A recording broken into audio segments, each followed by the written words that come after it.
खबरों के निष्पक्ष विश्लेषण के लिए सब्सक्राइब करें Jantantra TV and press the bell icon. Never miss any update.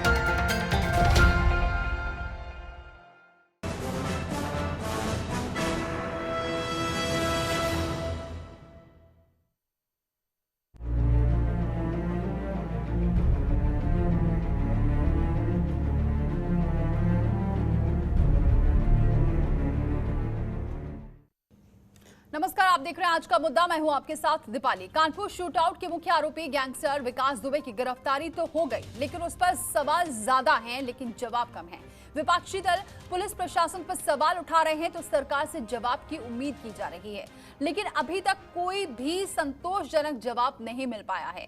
वहीं सवाल उठने इसलिए भी लाजमी है क्योंकि जिस विकास दुबे के पीछे 100 पुलिस वालों की टीम लगी हो, उसकी भनक उनको क्यों नहीं लगी? खुफिया विभाग के पास उसकी कोई जानकारी क्यों नहीं थी? बहरहाल 8 पुलिस वालों का हत्यारा पुलिस की गिरफ्त में आ चुका है। आगे क्या होगा, वो किन राजों से पर्दा उठाएगा, ये देखना अभी बाकी है।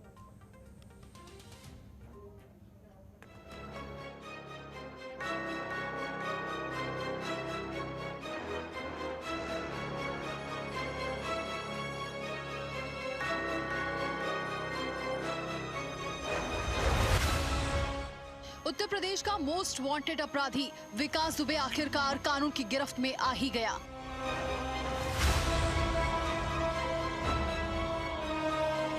उसने मध्य प्रदेश जाकर उज्जैन में पुलिस के सामने सरेंडर किया, जिसके बाद मध्य प्रदेश पुलिस ने उसे गिरफ्तार कर लिया। वहीं मध्य प्रदेश सरकार अब अपनी कमर थपथपा रही है तो यूपी सरकार कड़ी कार्रवाई करने की बात कर रही है। मध्य प्रदेश पुलिस ने हिरासत में लिया है। उत्तर प्रदेश में अपराध किया, इसलिए हम उत्तर प्रदेश की पुलिस को सौंपेंगे और वही कार्रवाई करेगी। मध्य प्रदेश की हमारी जाबाज पुलिस है। ये इतनी नृशंस हत्या और की घटना जो हुई थाने वाली, उसके बाद से ही हमने पूरी मध्य प्रदेश को पुलिस को अलर्ट किया हुआ था। अलर्ट मोड पर मध्य प्रदेश था। जैसे ही संदेह हुआ तो उज्जैन में महाकाल मंदिर से हमने गिरफ्तार कर लिया है। मैं यह मानता हूं कि कानून के शिकंजे में उसको कसा जाएगा। कठोर से कठोर दंड दिलाने की जो एक कानून सम्मत व्यवस्था है वो की जाएगी और ऐसा खूंखार कुकृत्य कभी कोई दूसरा उत्तर प्रदेश की धरती पर करने का दुस्साहस न करे, इसके लिए सभी जरूरी कदम उठाए जाएंगे।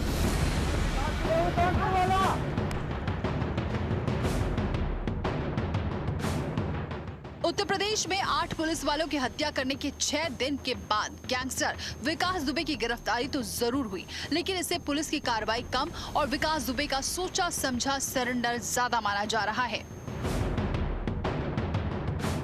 जिसको लेकर विपक्ष के सवाल उठने लगे हैं। प्रियंका गांधी ने विकास दुबे की गिरफ्तारी पर सवाल उठाते हुए ट्वीट किया, अलर्ट के बावजूद आरोपी का उज्जैन तक पहुंचना न सिर्फ सुरक्षा के दावों की पोल खोलता है, बल्कि मिलीभगत की ओर इशारा करता है। 3 महीने पुराने पत्र पर नो एक्शन और कुख्यात अपराधियों की सूची में विकास का नाम न होना बताता है कि इस मामले के तार दूर तक जुड़े हैं।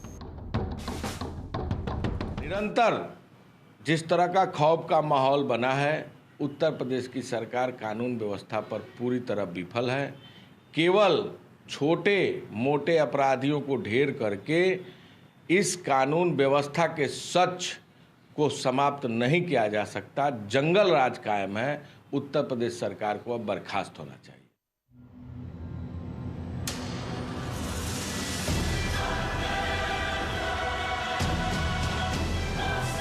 सवाल उठने की वजह यह भी है कि गिरफ्तारी का जो वीडियो सामने आया उसमें विकास दुबे की बॉडी लैंग्वेज से लग नहीं रहा था कि उसे गिरफ्तार किया गया। उसके चेहरे पर किसी भी तरह का खौफ नजर नहीं आ रहा था। महाकाल मंदिर में गिरफ्तारी से पहले विकास दुबे ने परिसर पर फोटो भी क्लिक कराई। आखिर जिसके पीछे कई राज्यों की पुलिस लगी हो, वो इस तरह इतने आराम से कैसे टहल सकता है? बिना राजनीतिक संरक्षण के इतना बड़ा गैंगस्टर, इतना बड़ा अपराधी अभी तक खुले रूप से घूम रहा है, उसकी जमानत कैसे हो रही है?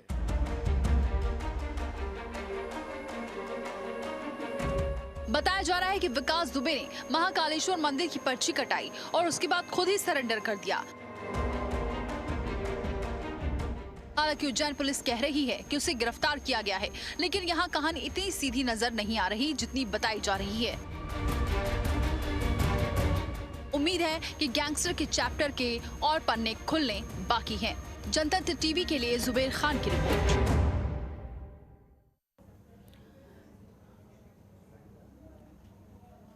तो बिल्कुल जिस तरीके से दिखाया जा रहा है इतनी आसान नहीं है ये पूरी गुत्थी। ऐसे में सवाल ये उठता है कि विकास दुबे की गिरफ्तारी या फिर फिक्स सरेंडर था। इसके अलावा सवाल एक और ये भी उठता है कि यहाँ पर अलर्ट के बावजूद गैंगस्टर उज्जैन कैसे पहुंच गया। सवाल नंबर तीसरा कि क्या यहाँ पर यूपी में विकास के मुखबिर अभी भी मौजूद है यूपी पुलिस में। इसके अलावा सवाल नंबर एक और ये भी उठता है कि विकास से 7 दिन किस पाताल लोक में गुजारे कि वो पकड़ में ही नहीं आया। और चलिए इसी पर हम चर्चा की शुरुआत करते हैं। हमारे साथ मेहमान जुड़ चुके हैं, आपसे रूबरू करा देती हूँ। दिलीप त्रिवेदी जी हमारे साथ जुड़ चुके हैं, एक्स डीजी सीआरपीएफ के रह चुके हैं। बहुत स्वागत है दिलीप जी हमारे साथ जुड़ने के लिए। राजीव मिश्रा नेता बीजेपी के हैं, बहुत स्वागत है राजीव जी आपका भी हमारे साथ जुड़ने के लिए। इसके अलावा प्रोफेसर अभिषेक मिश्रा प्रवक्ता एसपी के जुड़ चुके हैं, बहुत स्वागत है प्रोफेसर अभिषेक जी हमारे साथ जुड़ने के लिए। और हिलाल नकवी जी हमारे साथ जुड़ चुके हैं, नेता कांग्रेस के, बहुत स्वागत है हिलाल नकवी जी आपका हमारे साथ जुड़ने के लिए। सबसे पहले राजीव मिश्रा, आखिरकार जब चाहा यहां पर विकास दुबे ने तब वो सामने आ गया पुलिस के। जी बिल्कुल सही कहा। जिस तरह से दहशत बना दी थी उत्तर प्रदेश की पुलिस ने, देखिए जिस तरह से अपराधियों का खापना करना चालू कर दिया था। मोहित दुबे गए, प्रेम प्रकाश जी गए, आज अमर दुबे जी गए। लगातार ऐसा नहीं इनकाउंटर में कहीं पुलिस ने चूक करी हो, उनको ना मारा हो, और निश्चित उसकी पूरी कार्रवाई चल रही है, ऐसा नहीं है। और उसी दहशत से आज उन्होंने अपने समर्पण किया। उत्तर प्रदेश की पुलिस लगातार चप्पा चप्पा छान रही थी और निश्चित उसको गिरफ्तार करने के लिए वो अपनी जान बचाने के लिए भागे हैं। निश्चित उस पर भी कार्रवाई होगी। और निश्चित जो उत्तर प्रदेश सरकार है, योगी सरकार ने जो काम किया, ऐतिहासिक काम किया। 5 दिन, अभी 6वां ही दिन था, 5 हो गए इनकाउंटर हुए। राजीव जी ऐतिहासिक काम हुआ है आज, आप सच बताइए, वाकई लग रहा है ऐतिहासिक काम है? क्यों नहीं हुआ? 5-5 इनकाउंटर किए गए 6 दिन के अंदर। क्या छोटा काम है क्या ये? विकास दुबे उज्जैन पहुंच जाता है और वहां जाके वो चाहता है कि वो सरेंडर करना चाहता है, तब वो उसकी गिरफ्तारी होती है। और ऐसे में फिर तो आपको भी बधाई देनी चाहिए सबको।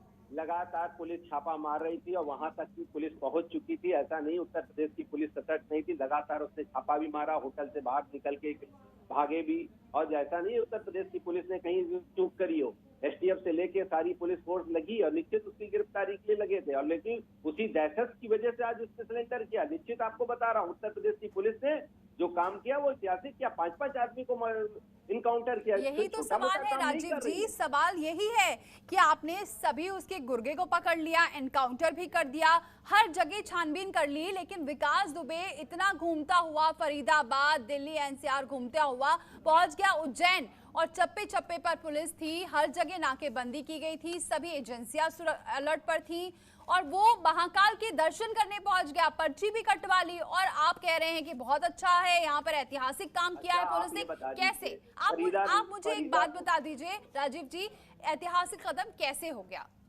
क्यों नहीं हुआ? आप देखिए ना, कुछ जो वहाँ फरीदाबाद तक पुलिस यूपी की पहुंची कि नहीं पहुंची, होटल तक पहुंची कि नहीं, कुछ चूक हो गई होगी, लेकिन लगातार वो सर्च कर रही थी। 4-5 इनकाउंटर किया, ये छोटा मोटा काम थोड़ी उत्तर प्रदेश में। और सवाल तो यही उठ रहा था कि उसको इसलिए डर था कि आप उसका भी एनकाउंटर कर देंगे, यही तो सवाल उठ रहा था। खैर चलिए, बिल्कुल अगर अपराधी को मर्डर नहीं करेगी, वो पुलिस एनकाउंटर नहीं करेगी तो किसका करेगी? बिल्कुल उसने जो हत्या जनन अपराध किया, उसने छोटा मोटा अपराध नहीं किया उसने। ठीक है। यहाँ पर प्रोफेसर अभिषेक, अब तो आप खुश होंगे क्योंकि आप चाह ही रहे थे, एसपी बार बार कह रही थी कि कम से कम यहाँ पर जो पकड़ा जाना चाहिए विकास, तो वो जिंदा पकड़ा जाना चाहिए। तो कम से कम अब गिरफ्तारी तो हो गई है, अब उसे कहें सरेंडर कर दिया उसने, जो भी हो पुलिस की गिरफ्त में है अब वो। दीपाली जी, आपने अभी जो रिपोर्ट दिखाई उसमें बहुत साफ दिख रहा है, और सुबह से जो मीडिया के माध्यम से तस्वीरें सामने आ रही हैं उसमें दिख रहा है कि किस तरीके से उसने यहां से लेकर के कानपुर से जो उसने गांव से जर्नी शुरू की, वहां से उत्तर प्रदेश के हर उस पे, जैसे वो कहते हैं तुम डाल डाल तुम्हें पात पात, कि वो हर एक कदम उत्तर प्रदेश पुलिस से, एसटीएफ से, हमारी इन्वेस्टिगेटिव एजेंसी से, हमारी फोर्सेस से, जो भी हमारा तंत्र है उससे हमेशा एक कदम आगे रहा।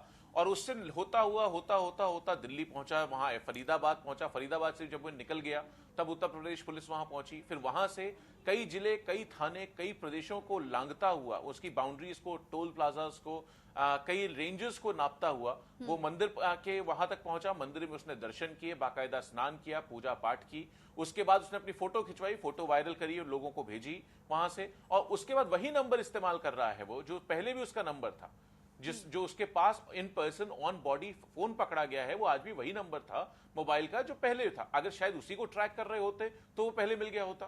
और इतना सब क्या लग रहा है इतना आसान है? ट्रैक नहीं कर रही होगी पुलिस? तस्वीरों में देखा पुलिस ट्रैक नहीं कर रही होगी, क्योंकि पुलिस तो हर जगह थी और हमने देखा भी, फरीदाबाद भी पुलिस गई, नोएडा भी गई, हर जगह पहुंची। जी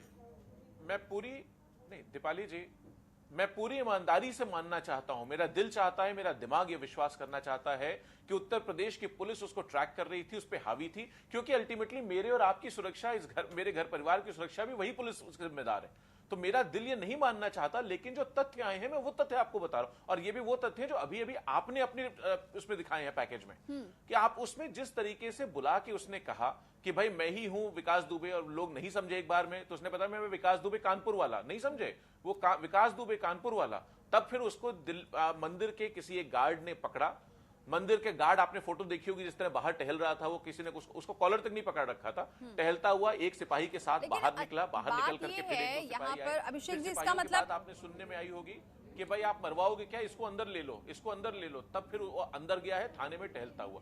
तो ये कहीं से पुलिस की कार्रवाई नहीं लग रही। हाँ, अगर मध्य प्रदेश की पुलिस या उत्तर प्रदेश की पुलिस सतर्क होती, उसको कहीं इंटरसेप्ट करती, उसको इंटरवीन करती, उसको रोका जाता, उसको पकड़ा जाता, जांच होती और अरेस्ट किया जाता, और ये होता कि नहीं भाई यहां जाने की कोशिश कर रहा था, हमने धर दबोचा, तो मुझे लगता है कि कहीं न कहीं पूरा उत्तर प्रदेश, पूरा मध्य प्रदेश एक साथ। तो खैर अभिषेक जी तो इतना बेखौफ है, बेखौफ है अब विकास दुबे, जो ये खबर आ रही है कि उसने तो खुद ये बात कबूली है, वो ये भी कह रहा है कि हाँ मेरे को एनकाउंटर करना चाह रहे थे इसलिए मैंने पुलिस वालों को मारा, जलाने तक की यहाँ पर उसने पूरी साजिश रची थी। तो जो इतना बेखौफ है, वो इतना शातिर है, तब जाकर उसने उसी शातिर अंदाज में ही अपने आप को सरेंडर भी किया। खैर हिलाल जी के पास भी रुक करेंगे, अब हम पहले यहाँ पर दिलीप जी का रुक करती हूँ।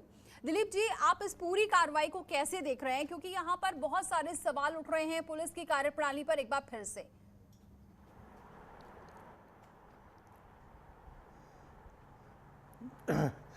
देखिए, ऐसा है कि इसमें पुलिस की कार्यप्रणाली पर सवाल तो कोई भी उठा सकता है, लेकिन इतना आसान नहीं है एक व्यक्ति को ट्रैक करते हुए पकड़ा जाए जबकि वो अकेला घूम रहा है, कोई फिक्स्ड व्हीकल से नहीं घूम रहा है, कभी बस से जाता है, कभी मोटरसाइकिल से, कभी साइकिल से, कभी ट्रेन से, और इतनी जल्दी जल्दी मूवमेंट कर रहा है। तो ऐसा नहीं है कि कोई बकरी का बच्चा की दौड़ के पकड़ लेंगे। एक प्रक्रिया, एक बड़ा मुश्किल तरीका वो है पकड़ने का।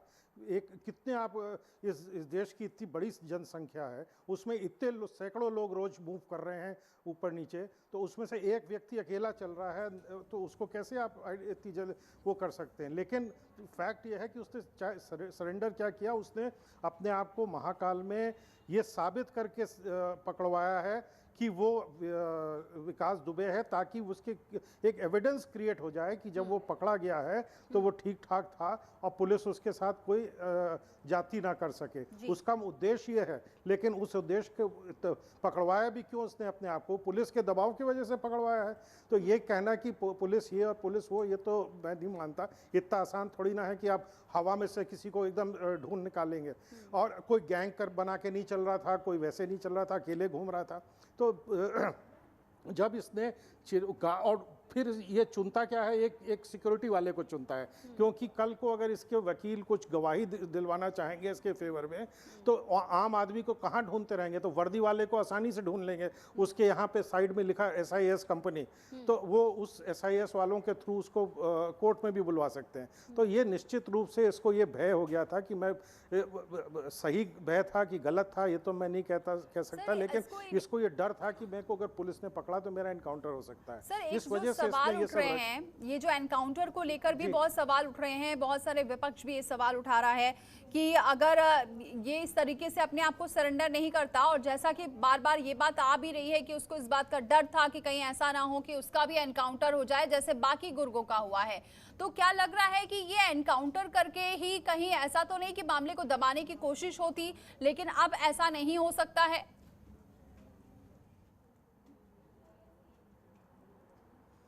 नहीं, ऐसा नहीं है। देखिए, अभी पुलिस कस्टडी में है, इसकी जितनी भी हरकतें हैं मोस्टली पता हैं, ऐसा नहीं है कि बड़े वो है। एंड ये पहली दफ़े थोड़ी ना जेल जा रहा है, ये जानता है कि ये तरीका इसने इसको परफेक्ट किया हुआ है कि जब मेरे ऊपर ज़्यादा वो पड़े, दबाव पड़े तो मैं जेल चला जाऊं। ये अक्सर करता था, कानपुर में भी करता था कि जब ज़्यादा वो प्रेशर पड़ता था पुलिस का तो ये जाके जेल में भर्ती हो जाता था। और जेल से इन लोगों को इतना डर भी नहीं है, क्योंकि जेल से भी इनका एम्पायर चलता रहता है उसी तरह से। इतने केसेस आप सुनते हैं, केसेस जिसमें कि जितने गैंगस्टर्स हैं उनके यहाँ से मोबाइल मिलते हैं, उनके यहाँ से उनको सब फैसिलिटी जेल में दी जाती है। तो जेल जाने में इनको कोई खौफ नहीं है, और ना जेल जाने से इनकी जो एक्टिविटीज़ हैं, जो एंटी सोशल जो ये क्रिमिनल एक्टिविटीज़ हैं, ये किसी तरह से उसमें रोक भी नहीं आता है। तो इनके लिए तो सबसे आसान तरीका है जेल जाने का। ये तो डर इनको वही होता है कि पुलिस कस्टडी से डर लगता है और इनकाउंटर से डर लगता है। और इसने अपने आप को पुलिस कस्टडी से में भी जाने से पहले साबित कर लिया है कि मैं बिल्कुल फिट एंड फाइन हूँ। अगर पुलिस मेरे ऊपर कोई ज्यादती करती है तो अब जब मैं पकड़ा गया हूँ तब से लेके जब मैं अगला पेश किया जाऊँगा कोर्ट में, जो मेरे ऊपर अगर कोई इंजरीज हैं कुछ हैं वो पुलिस की गई हैं। तो ये क्रिमिनल्स जो हैं ये सब चीज़ें परफेक्ट कर चुके हैं। इनको लीगल परामर्श मिलता है इस सब के बारे में, इनके तरफ से, इनके फैमिली की तरफ से टेलीग्राम्स चले जाते हैं सब जगह कि उठा लिया गया है, ये है वो है। तो ये सब ये लंबी रणनीति है इन लोगों की, लॉन्ग टर्म, क्योंकि थोड़े दिन के बाद जब ये मामला ठंडा हो जाएगा फिर ये ह्यूमन राइट्स की तरफ जाएंगे। जी बिल्कुल, लौटेंगे सर आपके पास। राजीव जी, यहाँ पर बहुत सारे सवाल इसलिए भी उठ रहे हैं, सिर्फ पुलिस पर इसलिए उठ रहे हैं क्योंकि यहाँ पर ये भी खबर आ रही है कि 2 पुलिस वाले गए थे, जो गाड़ी थी वो उत्तर प्रदेश से गई थी, यानी कि सर्विलांस के जरिए जो पता कराया जाता था वो भी नहीं, यानी कि वहाँ के जो वकील थे या फिर अगर, क्योंकि आप लोग यहाँ पर मध्य प्रदेश की भी बात कर रहे हैं, वहाँ से उसके कितने संपर्क थे, जैसा कि यहाँ पर विकास दुबे की माँ कह रही है कि ससुराल था, तो वहां तक भी यूपी पुलिस नहीं पहुंच पाई। दीपाली जी, बहुत अच्छी बात, कहना बहुत सरल होता है, करना बहुत कठिन होता है। जिस तरह से यूपी सरकार ने काम किया, आप बताइए ना। मैं पूछना चाहता हूँ, 5-5 काउंटर 6 दिन के ढूंढा नहीं क्या? अपराधियों को ढूंढा नहीं और ढूंढ के 5 आदमी को मारा नहीं? और जिस तरह से सरकार ने काम किया, ये तो नजीर देने की बात है। उसी दहशत से तो भाग रहे थे निश्चित। और उत्तर प्रदेश की अगर, अच्छा राजीव जी, ये दहशत होती तो ये तो आज 5 लोगों को मारा है, इससे पहले ना जाने कितने एनकाउंटर हुए। और जिस तरह से फोन ट्रेस नहीं कर रहे थे, ये कौन सा ट्रस्ट थे? उसके फोन सर्विलांस पे लगे थे, हर चीज उसकी सर्विलांस पे, ऐसा नहीं है कि नहीं थी। और फरीदाबाद की उसको लोकेशन मिली, तभी पुलिस ने छापा, उत्तर प्रदेश सरकार ने मारा। और जिस तरह से पुलिस की नजीर देना चाहिए, जिस तरह से 5 दिन के अंदर उनके साथियों को ढूंढ के 5 आदमी को ढेर कर दिया, ये काम नहीं किया। ये भी तो सराहनीय का काम पुलिस ने किया उत्तर प्रदेश की। और वो भी कहीं ना कहीं भी उठ रहे हैं बहुत सारे, लेकिन इस पर मैं नहीं जाऊंगी जो आप लोगों ने यहाँ पर एनकाउंटर हो। लेकिन सवाल ये है कि ऐसा तो है नहीं कि ये एनकाउंटर आज हुआ है, एनकाउंटर तो कब से आप लोग कर रहे हैं। उस एनकाउंटर के बेस पर ही तो यूपी पुलिस, क्या सरकार अपनी पीठ थपथपा रही है कि हमने पूरे दोषियों को, जो यहाँ पर गुनाहगार थे, उनको, बदमाशों को यहाँ पर खदेड़ दिया है या फिर बचा नहीं है? अगर इतने ही अच्छे एनकाउंटर सब कुछ हो रहे थे तो फिर ये विकास दुबे निकलता ही नहीं, और उसी एनकाउंटर की वजह से हमारे 8 जवान शहीद हो गए। बिल्कुल, आप जो कह रही हैं आज उसमें कहीं ना कहीं चूक है, उसकी भी जांच हो रही है। ऐसा नहीं कि लगातार आप देख रहे हैं। देखिए, आज इंस्पेक्टर एसओ को भी भेजा गया, उनको एसआई को, वहाँ चौकी इंचार्ज को भी भेजा गया जेल। ऐसा नहीं है, पुलिस ने जो कार्रवाई की वो बिल्कुल सही कार्रवाई की। और जिस तरह से कार्रवाई का पथ चल रहा, एक बार ही चीज देखी जा रही है, दूध का दूध, पानी का पानी हो रहा है उत्तर प्रदेश। और जिस तरह से जांचें चल रही है, एसटीएफ की जांच चल रही, पुलिस की शॉर्ट टीमें जो जांच कर रही है, जांचें देखिए अब आ रही है, रिजल्ट आ रहा है, कहाँ पे उसने सूचना हुई, उसको सूचना कहाँ से मिली, किसने सूचना दी, वहां पे कैसे पुलिस पहुंच रही थी, उसको सूचना किसने दी, ये सारी चीजें आ रही। थोड़ा बारीकी है, समय लग रहा है, लेकिन जांच हो रही है। ऐसा नहीं, उत्तर प्रदेश बिल्कुल चुस्त है। योगी जी की पैनी निगाह है इस केस पर। सर, ये एक तो मैं एक पिछले चीज का केस से रोज जब से डाटा हुआ है, मांग जब रहे से हैं, केस चाहे हुआ है वो तब से DGP सुन हो, रही हूँ चाहे पैनी पुलिस निगाह, सचिव रहे पैनी हो, निगाह। लेकिन एक एक चीज की पैनी निगाह उन्होंने देख अरे रहे हैं। सर, ये तो मैं तब से सुन रही हूँ जब से ये केस हुआ है। अगर यही पैनी निगाह होती तो आज वो इस शातिराना अंदाज में अपने आप को सरेंडर नहीं करता। सवाल यही उठ रहा है। खैर राजीव जी और आऊंगी, क्योंकि आप मान ही नहीं रहे हैं। आप अभी भी इतना थपथपा रहे हैं यूपी पुलिस को। ऐसा नहीं है कि यूपी पुलिस ने काम नहीं किया, लेकिन ये यूपी पुलिस है जिसकी वजह से आज सरकार पर भी सवाल उठ रहे हैं। प्रशासनिक यहाँ पर लापरवाही हुई है जिसकी वजह से आज ये नौबत आई है। खैर यहाँ पर अभिषेक जी, आज तो आप लोग जो इस पोस्टर को लेकर, जिस वीडियो वायरल को लेकर सवाल उठा रहे थे बीजेपी पर, आज वही जो विकास दुबे की मां ये बात स्वीकार रही है कि बीजेपी वालों को जो करना है वो करें, लेकिन वो तो अभी सपा में था। दीपाली जी, आप जिस वीडियो की चर्चा कर रही हैं मैंने वो भी देखा, और बाकी एक दो चैनल्स पे दूसरा वीडियो भी देखा जिसमें वो कह रही हैं, उनकी माता जी कह रही हैं कि भाजपा में था। तो मैं उस पे नहीं जा रहा इस समय। मैं तो सिर्फ इतना सवाल पूछना चाहूंगा, जो वीडियो एसटीएफ को स्वयं विकास दुबे के अपने शब्दों में एक कबूलनामा है, जिसमें उसने भारतीय जनता पार्टी के 2 विधायकों का नाम लिया और एक प्रमुख का नाम लिया, जिसमें पॉलिटिकल लोगों में मान लीजिए जिनकी फोटो आ रही है किसी शादी में, उसमें नहीं जा रहा क्योंकि मैं मानता हूं किसी शादी में फोटो खिंचवा ली हो किसी ने, तो उसको मैं गुंजाइश छोड़ देता हूं, कोई बात नहीं, मैं उनका नाम नहीं लूंगा यहां। लेकिन जिसका विकास दुबे ने स्वयं नाम लिया, उस पे एसटीएफ ने पिछले 2 साल में क्या कार्रवाई की, इसका जवाब पक्ष से दिला दीजिए, सत्ता पक्ष से। इसी तरह और भी कुछ जुड़े सवाल मैं आपके माध्यम से पूछना चाहूंगा कि जो पहला सिस्टम होता है कि भाई जिस तरीके से डिस्ट्रिक्ट में मोस्ट वांटेड की लिस्ट बनाई जाती है, उस डिस्ट्रिक्ट के मोस्ट वांटेड में लिस्ट में उनका नाम नहीं था विकास दुबे का, जबकि उन्होंने ऑलरेडी इतनी बड़ी बड़ी कार्रवाई कर रखी थी। जो भारतीय जनता पार्टी की पिछली सरकार में थाने में घुस करके उन्होंने गोली मारी थी इनके दर्जा प्राप्त राज्य मंत्री को, उसका भी केस आज तक दोबारा नहीं खोल करके उन्होंने उस पर कोई कार्रवाई नहीं की। जब उत्तर प्रदेश के एसटीएफ ने टॉप 25 की लिस्ट बनाई, उसमें भी किसी तरीके से उसका नाम नहीं आया। वो कौन सा तरीका था? सीओ ने, उसके परिवार ने भी इस पे जो सवाल उठाए हैं आपने देखा होगा, उस सीओ ने 9 चिट्ठियां लिखी, उसका वीडियो वायरल, उसका ऑडियो वायरल क्लिप हुआ कि भाई ये आदमी बड़ा हो रहा है, क्राइसिस क्रिएट कर रहा है, एसओ नहीं उसकी सुनवाई कर रहा, लेकिन एसएसपी ने उसकी सुनवाई नहीं करी और कोई कार्रवाई नहीं हुई। क्यों नहीं हुई? तो ये आज का नहीं है। आप मुझे बताओ ऐसी क्या खास बात है दीपाली जी कि पिछली बार जब उसने हत्या की थाने में घुस करके, तब उत्तर प्रदेश में भाजपा की सरकार थी, दिल्ली में भाजपा की सरकार थी, इस समय उसने की, तब फिर दोनों ही जगह डबल इंजन की सरकार चल रही है और वो भागता भी है तो कहां भागता है, इस पे ध्यान दीजिएगा। लखनऊ से भागा तो फरीदाबाद चला गया, किसकी सरकार है आपको पता है, भारतीय जनता पार्टी की। वहां भागा तो मध्य प्रदेश चला गया, आपको पता है किसकी सरकार है, भारतीय जनता पार्टी की। तो ऐसा कुछ तो है भारतीय जनता पार्टी का कनेक्शन, कहीं ना कहीं तार जुड़े हुए हैं। अब वो कौन से तार हैं ये तो अगर ठीक से जांच होगी तो सामने आएगा, वरना सत्ता है, आज जो चाहे वो कर ले। यहाँ तो पीठ थपथपाई जा रही है, सरकार भी अपने पुलिस वालों की पीठ थपथपा रही है। खैर राजीव जी दीजिए जवाब। जी राजीव जी, कई सवाल किए प्रोफेसर अभिषेक जी ने, उसका जवाब दीजिए। टॉप मोस्ट वांटेड लिस्ट में क्यों नहीं था? सीओ की जो चिट्ठियां थी उस पर ध्यान क्यों नहीं दिया गया? दोनों ही जगह मध्य प्रदेश की सरकार थी। जिस नाटी के ढंग से वो सामने आए, जिस बेखौफ होकर वो अपने आप को विकास दुबे कानपुर वाला कह रहा था, वो बेखौफ कैसे हो गया इतना? बिल्कुल आप जो कह रही हैं, लेकिन आप एक चीज बताइए, उत्तर प्रदेश की सरकार का नजीर देनी चाहिए। जिस तरह से पहले जिस तरह से उत्तर प्रदेश ने ठोकने का काम किया, जिस तरह से और अपराधियों को मारने का काम किया, इनकाउंटर करने का काम किया, तब तो सपा बसपा और कांग्रेस आके बताती थी निर्दोष है। आज जब जो 5 को, आज अपराधियों को 6 दिन के अंदर मारा कि नहीं मारा उत्तर प्रदेश की सरकार ने, और जिस तरह से पुलिस ने लगातार कार्रवाई कर रही, पुलिस ने तो कार्रवाई की है, उत्तर प्रदेश की कार्रवाई की है, तभी तो दहशत में भाग रहे हैं। और दहशत में भागे ना होते तो आज गिरफ्तार होते, उनको भी इनकाउंटर होता। और जिस तरह से योगी जी ने पहले दिन आए थे, मुख्यमंत्री की शपथ दी थी, 23 करोड़ की जनता का विश्वास था योगी जी को, और जिस तरह से पहले अपराध होते थे, आप देख लीजिए, जिस तरह पहले एफआईआर ही नहीं होती थी, योगी सरकार ने कहा सारी एफआईआर होगी, मुकदमे बढ़ेंगे तो बढ़ेंगे, लेकिन सबसे पहले नजीर रिचार्ज गांव में पहले एफआईआर नहीं होती थी, आज एफआईआर बीजेपी के राज में होने लगी, थानों में एफआईआर लिखने मतलब आप चालू कहीं हो से गई। भी हर चीज को सिर्फ आप सिर्फ तारीफ ही करेंगे, सरकार की कोई गलती नहीं है, प्रशासन की कोई गलती नहीं है, सब जगह सब अच्छा चल रहा था, लेकिन ये विकास दुबे आ गया तो जबरदस्ती यहाँ पर सवाल उठने लगे। इसका मतलब तो यही है सब कुछ अच्छा चल रहा था, मतलब सब सरकार ने बहुत अच्छा काम किया है, इतने डर गए हैं कि वो उज्जैन जाके पकड़वाता है अपने आप को।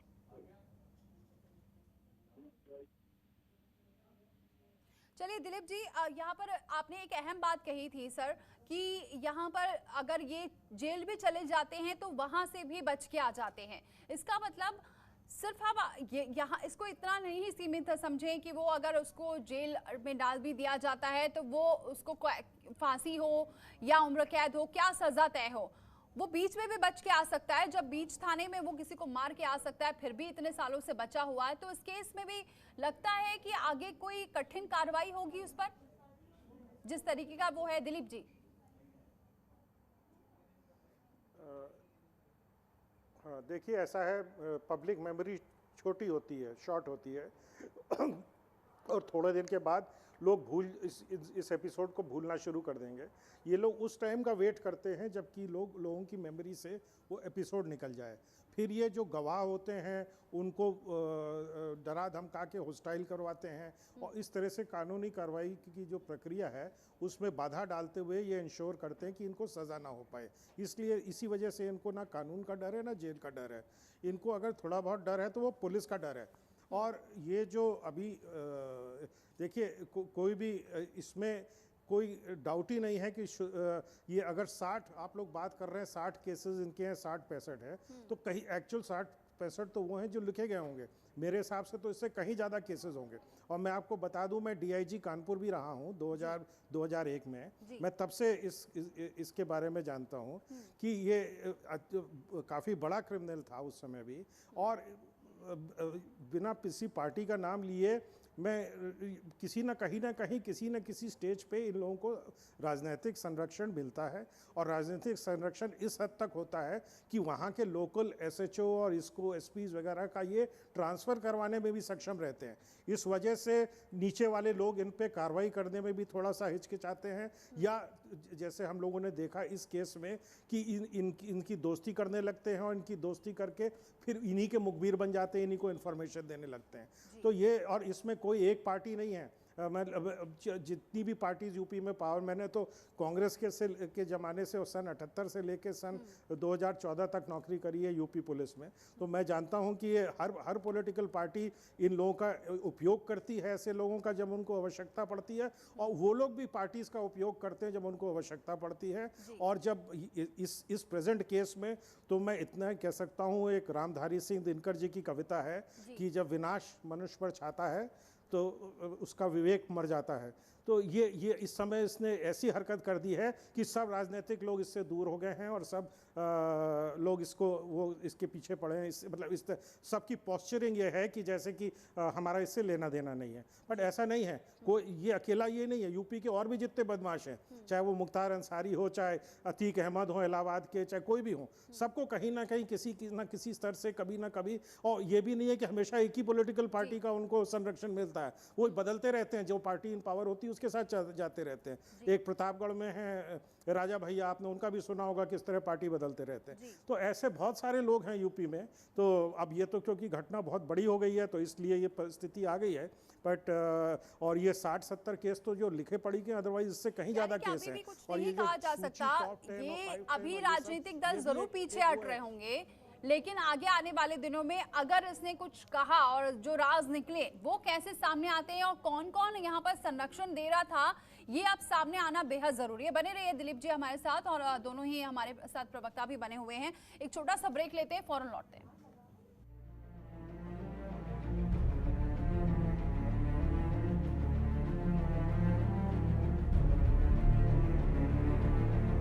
तो सभी मेहमान हमारे साथ बने हुए हैं। एक बार आपको बताते हैं, क्योंकि अब लगातार प्रतिक्रिया भी बहुत सारी आई है, सियासी दलों से सवाल भी किए गए। ऐसे में जो मां का बयान आया विकास दुबे की, वो था, मां का बयान था कि समाजवादी पार्टी में है विकास दुबे।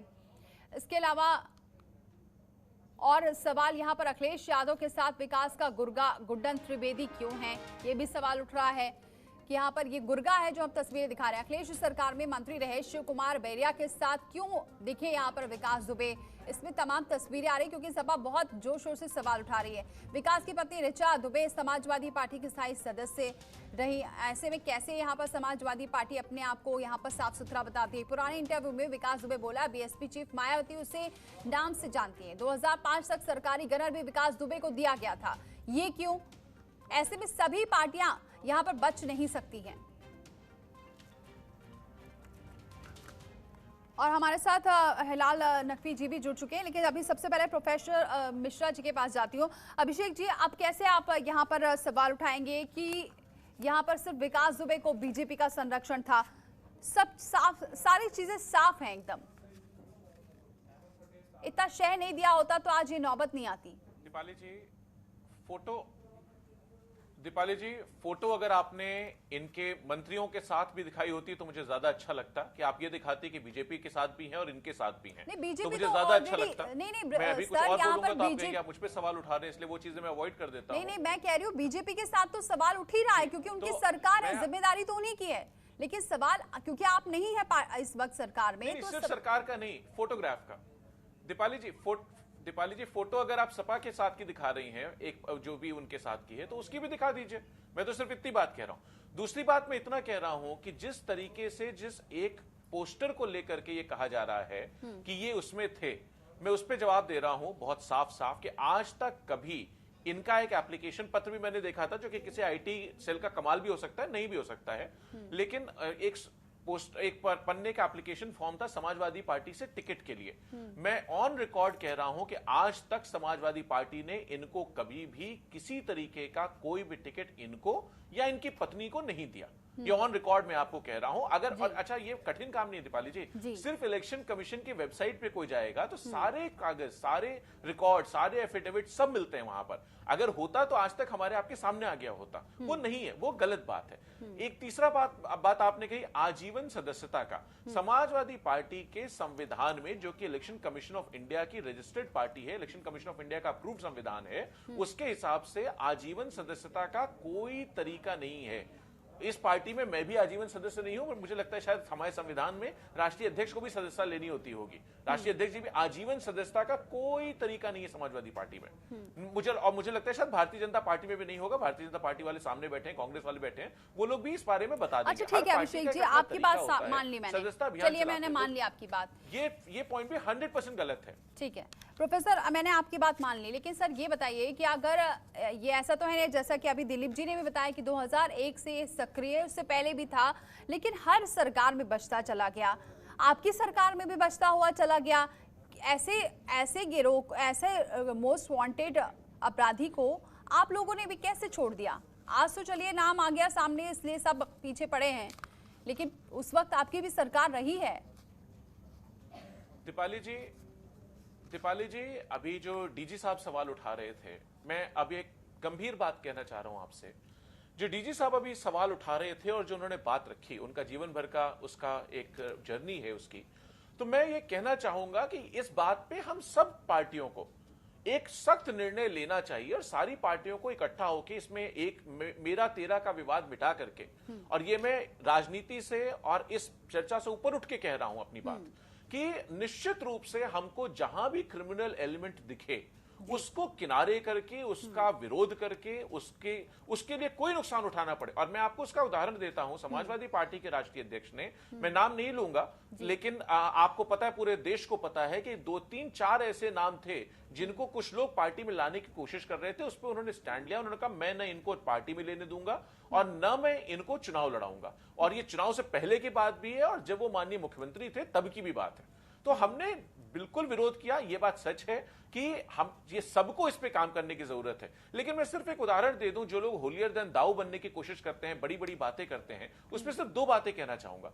दीपाली जी, अभी ये बात आ रही थी एनकाउंटर हो रहे हैं और एनकाउंटर में पुलिस ने मार गिराया जी। अगर ये अपनी पुलिस पे एनकाउंटर जबरदस्ती करने का इल्जाम लगा रहे हैं तो ये देख ले, और आपकी वीडियो क्लिप का मुझे लगता है सुप्रीम कोर्ट कॉग्निजेंस ले ले, क्योंकि पुलिस का काम मार गिराना कतई नहीं है।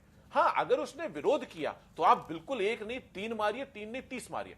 अगर वो कोई पुलिस पे गोली चलाएगा, कोई हमारे वर्दी पे सवाल उठाएगा, कोई शासन प्रशासन के इकबाल पे उठाए, आप बिल्कुल उसके खिलाफ कार्रवाई करिए। लेकिन मैं ये मानना चाहूंगा, और ये मुझे पक्ष के प्रवक्ता विश्वास दिलाएं कि जो एनकाउंटर्स थे ये मार दिया नहीं है, ये सच में उन्होंने कोशिश की होगी उसको पकड़ने की, न्यायालय ले जाने की, उसने इनका विरोध किया होगा, तब उन्होंने उसको गोली मारी होगी। ये मैं मानना चाहता हूं, दिल से मानना चाहता हूं और इंटेलेक्चुअली ऑनेस्टी के साथ मानना चाहता हूं। ठीक है, राजीव जी से इसका जवाब लेंगे, लेकिन हिलाल जी भी मेरे साथ जुड़ चुके हैं। हिलाल जी, अब तो आप खुश होना चाहिए आपको, लेकिन आप खुश नजर नहीं आ रहे, क्योंकि वहां पर दिग्विजय सिंह कह रहे हैं कि ये पूरा प्रायोजित तरीके से था, और जब विकास दुबे पकड़ में नहीं आ रहा था तब भी उसे किसी ना किसी तरीके से एक एंगल दिया जा रहा था। अब पकड़ में आ गया है तब भी दिक्कत है। देखिए, खुश कैसे हो सकते हैं कि अगर उत्तर प्रदेश की सरकार जो है वो सही तरह से काम नहीं कर रही है, तो हम खुश कैसे हो सकते हैं?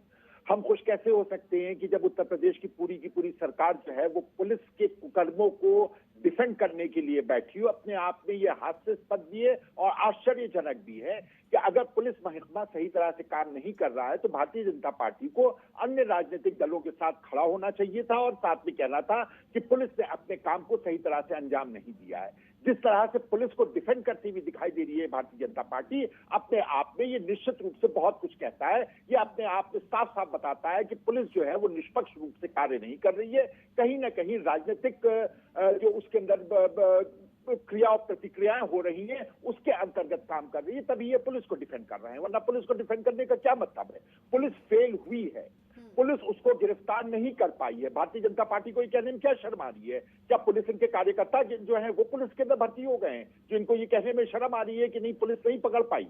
क्या इनको ये कहने में तकलीफ हो रही है कि हाँ उसने अपने आप को सरेंडर किया है? हमारी उत्तर प्रदेश की पुलिस वो तो ऐतिहासिक बता रहे हैं, ऐतिहासिक काम किया है यूपी पुलिस ने, इतने एनकाउंटर कर दिए 5 ने। जी, तो ये पुलिस जो है लगता है जो इनके कार्यकर्ता के रूप में कार्य कर रही है, पुलिस इसी वजह से पुलिस को डिफेंड कर रहे हैं। वरना पुलिस को क्यों डिफेंड कर रहे हैं ये तो समझ में आने की बात नहीं है। जो जवाब देना चाहिए भारतीय जनता पार्टी को वो ये देना चाहिए कि जब आप उत्तर प्रदेश के चीफ मिनिस्टर कहते हैं कि सारे अपराधियों को ठोक दिया जाएगा, या तो वो उत्तर प्रदेश छोड़ देंगे या वो 6 गज जमीन के नीचे चले जाएंगे, तो ये अपराधी कैसे बच गया?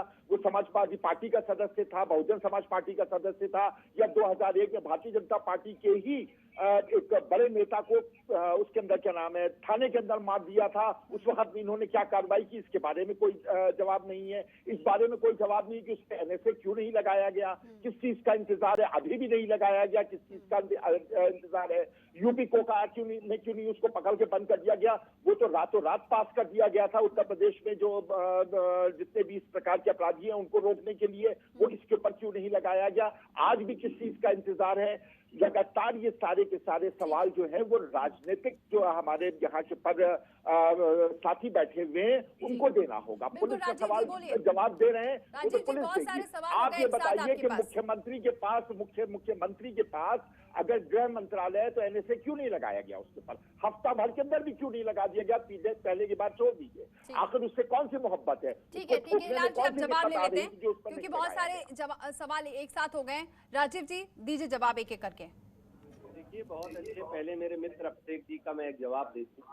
कह रहे कि मुझे पार्टी ने, उनकी माँ ने ही कहा कि मेरा बेटा सपा में। ऐसा नहीं, उनकी माँ ने ही उनको बयान दिया। आज सवेरे का बयान उनकी माँ का टीवी में आप ही के माध्यम से चैनल में देख रहा था, और उन्होंने कहा मेरे बेटा सपा में है, बस अब भाजपा में नहीं। मैं एक चीज जरूर कहना चाहता हूँ, मेरे मित्र जिस तरह से दोनों जने कांग्रेस के मित्र और सपा के मित्र बोल रहे हैं, और मैं आपसे पूछना चाहता हूँ, सपा के मित्र से भी पूछना चाहता हूँ, जवाहर भारत की घटना आप भूल गए? आप आज कह रहे हो बीजेपी तो लगातार कार्रवाई कर ही रही है। ऐसा नहीं कि बीजेपी ने कार्रवाई नहीं की, 6 दिन के अंदर अपराधियों को मारने का काम किया और निश्चित उनसे मुठभेड़ हुई। लेकिन एक चीज मैं जरूर कहना चाहता हूँ, बीजेपी का काम जो था क्या उपलब्धियां गिना रहे हैं आप बार-बार?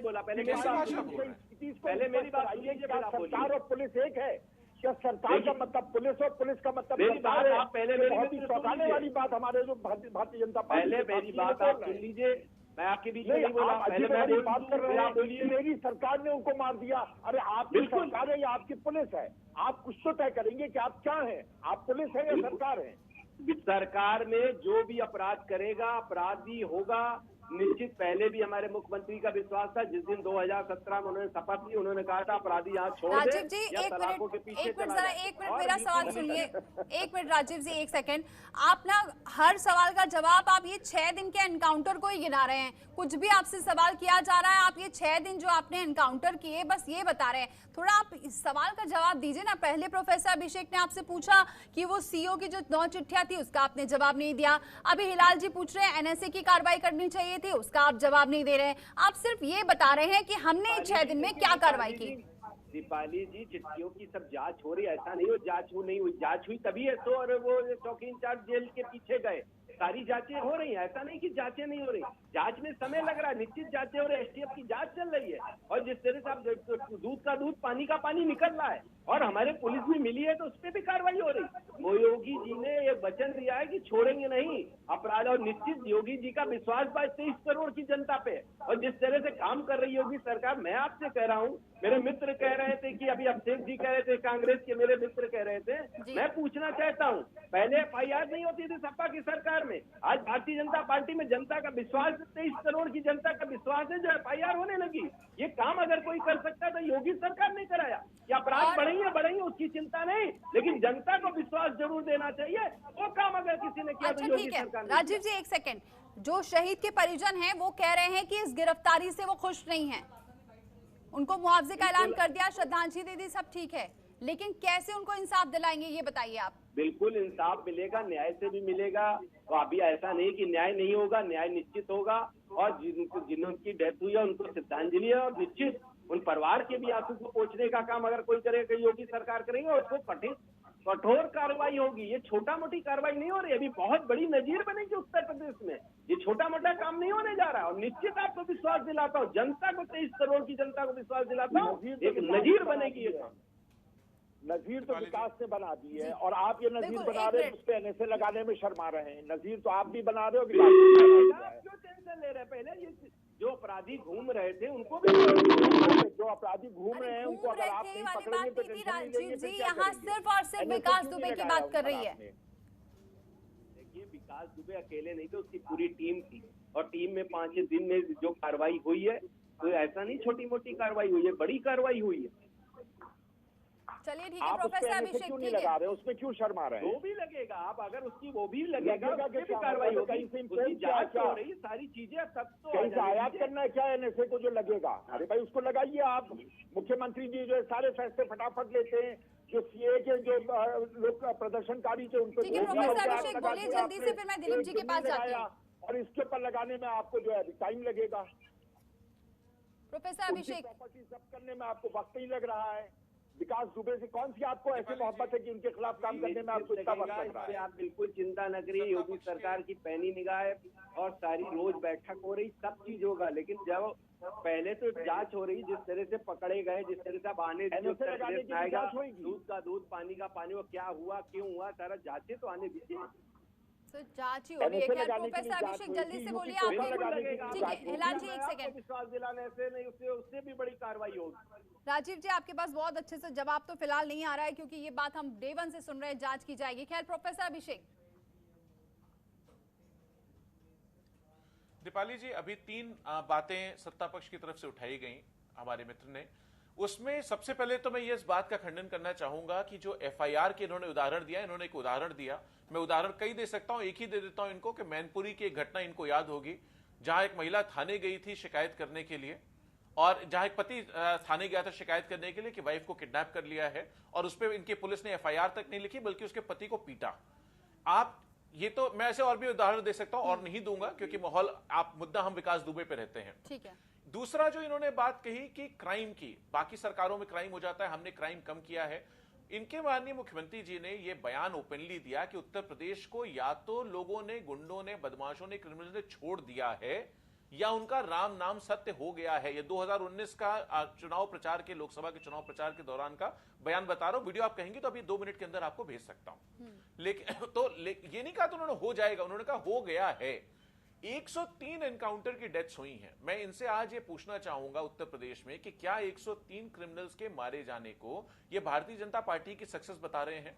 अगर यही है तो हमें बता दें कि हाँ भाई ये हमारी सक्सेस है, हमने 103 लोगों को एनकाउंटर में डेथ करी है ये, और ये हमने मार दिया, ये बता दें इस बात को, हम मान जाएंगे कि चलो ठीक है। फिर मैं इनको बता दूंगा कि उससे पहले पुलिस अपने क्रिमिनल्स की लड़ाई में कितने एनकाउंटर्स करती रही है।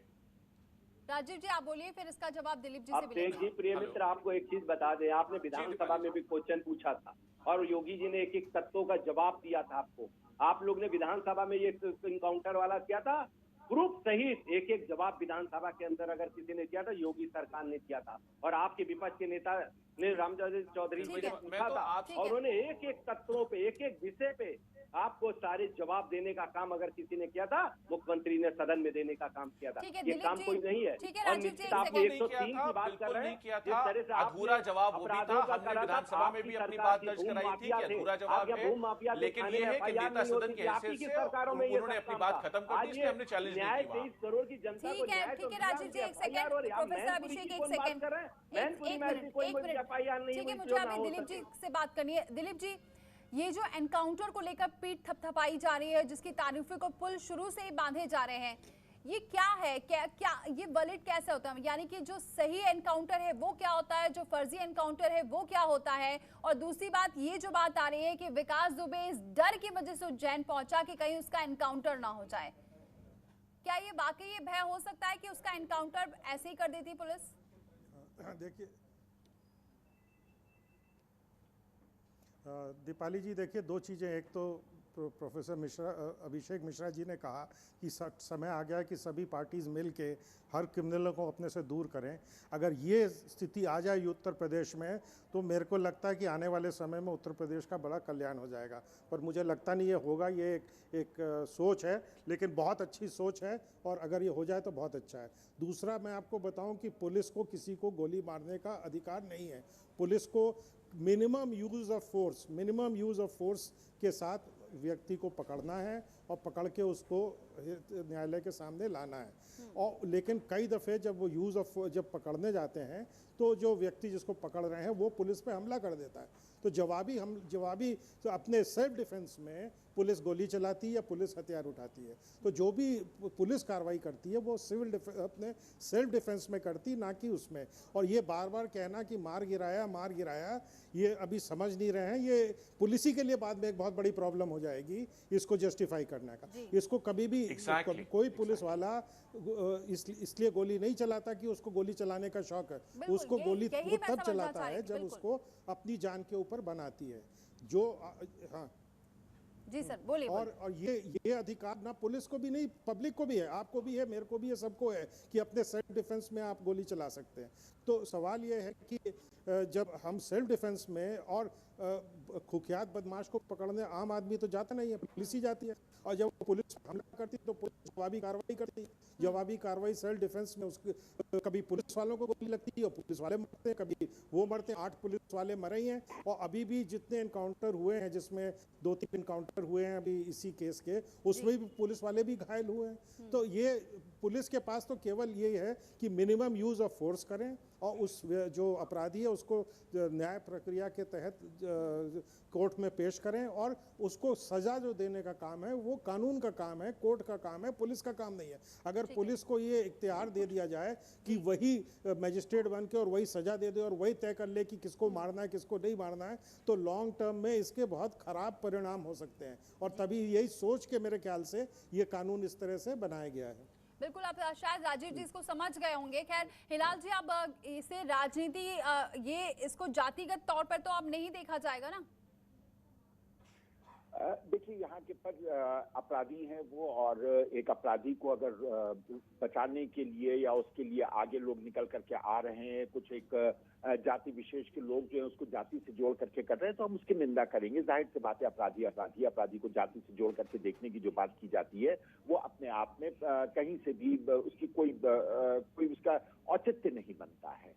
यहाँ पर प्रश्न जो है वो बहुत सीधे से राजीव जी जो है उनमें से किसी भी प्रश्न का जवाब नहीं दे रहे हैं। जिससे पहला प्रश्न ये है कि आखिर आप पुलिस को क्यों संरक्षण प्रदान कर रहे हैं? अगर पुलिस की कोई नाकामयाबी है तो आप उसको क्यों नहीं मानते हैं? क्या इस वजह से नहीं मानते हैं क्योंकि जो उन्होंने एनकाउंटर किए गए हैं उसको आप अपनी कामयाबी मानते हैं? एक मेरा सवाल ये है कि अब क्योंकि जिस तरीके से प्रोफेसर अभिषेक ने कहा कि अब सब पार्टियों को एक साथ होना पड़ेगा और जो एक क्रिमिनल एलिमेंट रहते हैं उनको दरकिनार करना होगा, चाहे कितना भी लॉस क्यों ना हो, क्या इसके लिए आप आगे आएंगे आगे? क्योंकि जब एडीआर की रिपोर्ट देखी थी तो बीजेपी के बाद सेकंड नंबर पर कांग्रेस थी, जिसमें सबसे ज्यादा ऐसे लोग हैं जिन पर केस दर्ज है।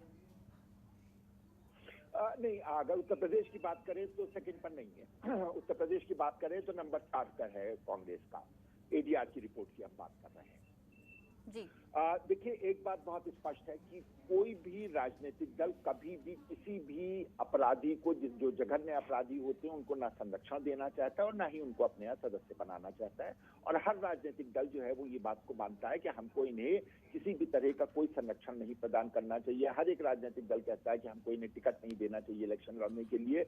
लेकिन जिस वक्त इलेक्शन आता है तो उस वक्त आते आते कुछ ऐसी बयार बह जाती है कि सारे राजनीतिक दल उसी के अंदर बह जाते हैं और हर राजनीतिक दल में एक दो कहीं ना कहीं कोई ना कोई क्रिमिनल जो है वो आ जाते हैं। इसमें निश्चित रूप से इसके लिए कांग्रेस पूरी तरह से कटिबद्ध है। कांग्रेस इस चीज के लिए पूरी तरह से कोशिश करती है कि किसी भी तरह के किसी भी क्रिमिनल को कोई भी हम जो है वो अपनी पार्टी के अंदर न जगह दें और ना ही उसको कोई भी टिकट दे। और कांग्रेस इसके अंदर पूरी तरह से साथ है। चलिए बात तो बहुत की जा रही है, आगे आने वाले दिनों में ये कितना सही साबित होता है ये अगला चुनाव बताएगा। बहरहाल आप सभी मेहमानों का बहुत बहुत शुक्रिया हमारे साथ इस चर्चा में शामिल होने के लिए। अब देखना होगा कि क्या यहाँ पर कार्रवाई की जाती है, लेकिन एक अहम बात जरूर निकल के आई है कि एनकाउंटर करने से सिर्फ पीठ थपथपाने से कुछ नहीं होगा, इससे पुलिस पर ही सवाल उठेंगे जो पिछले 6 दिनों से हम देख रहे हैं। दूसरी बात यह है कि अब यहाँ पर सभी पार्टियां जो इस पूरे केस में कह रही है कि हमने कोई संरक्षण नहीं दिया, ऐसे पार्टियों को भी अब ध्यान देना होगा ऐसे क्रिमिनल से बचने के लिए। लेकिन अब विकास दुबे का क्या होता है, किसके तहत यहाँ पर और क्या कड़ी कार्रवाई की जाती है, कब यहाँ पर यूपी पुलिस को सौंपा जाता है, ये अहम है।